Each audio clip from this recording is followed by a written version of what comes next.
It's Well, there. I mean, the media, what's happened is the corporate media, when you look at the Western media, it's owned by 22 companies. That's not very many. They've been Mm-hmm. controlling the narrative and controlling the narrative. But because you were an FBI, person, a special agent, when did you see the collusion between the corporate media and the weaponization of the intelligence agencies? Was it while you were working there or when you got out? It's funny. My first day, I was assigned to counterintelligence. Okay. So I came, and this was I used to know the day. It's either December 11th or December 12th of 2016, and I think it's 12/12. Um, I went out, I served a search warrant. That was the first thing I did. Like, this is nobody's first day, by the way, in the FBI. So like literally I get picked up at 3:30 in the morning. It's pouring rain. I'm in my body armor, like I'm ready to go. I was wearing my own plates. I was like, we go to serve a warrant in Southeast DC, which is not nice. And I'm wearing a plate carrier. I'm wearing I already said that, didn't I? I'm jazzed up. I'm ready to go do the thing.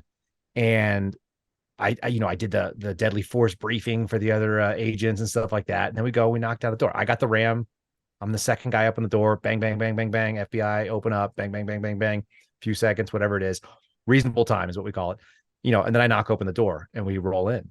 And I got my first arrest that day. It was a probable cause based arrest for a felon in possession of firearms.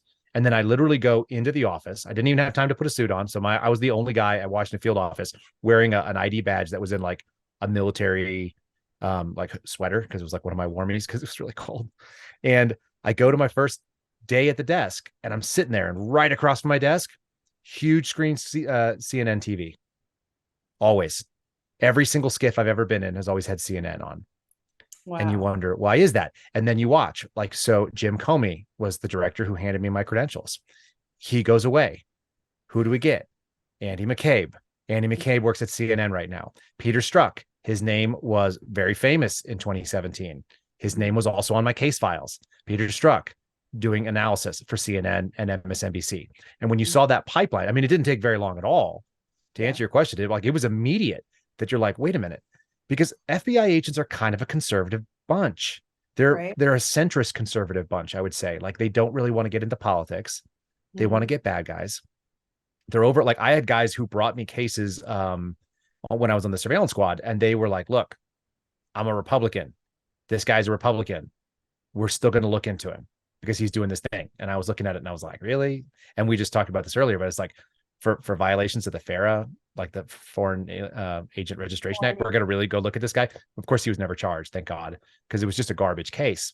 But that is the middle of the road kind of thing that you see from most FBI agents, at least historically, that even if you're on, quote unquote, my team, that's not going to stop us from doing an investigation into you if you deserve it. That's what it's supposed to be. It's supposed to be apolitical.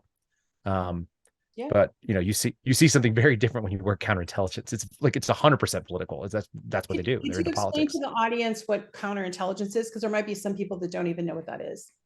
For sure. Yeah. Most people have no idea that that's what the FBI is like kind of moved their tent into. So Okay. there's two real solid pieces of the FBI. Part one is the criminal division. Everybody knows what that is. That's bank robbers. That's white collar fraud. That's child exploitation. All the good stuff, like the stuff that you want us doing. Right. And then counterintelligence is on the other side, and it's part of the broader national security branch, which includes counterterrorism. Okay. And everyone kind of knows what counterterrorism is, but nobody realizes that you don't have to be accused of a crime to have a counterterrorism case opened up on you by the FBI, which scares the hell out of me. Wow. And counterintelligence is even scarier than that, because you don't even have to been anywhere near a crime or even thinking about a crime. And we don't even have to articulate that you might be involved in anything. We could say, hey, you called the New York consulate for the Russians, and there was a 2-minute phone call, which could have been you on hold and you trying to figure out what the heck it is, or maybe you just butt dialed it. And then we might open a case up into you and run it for a couple of years. And we would do what's called an NSL, a national security letter.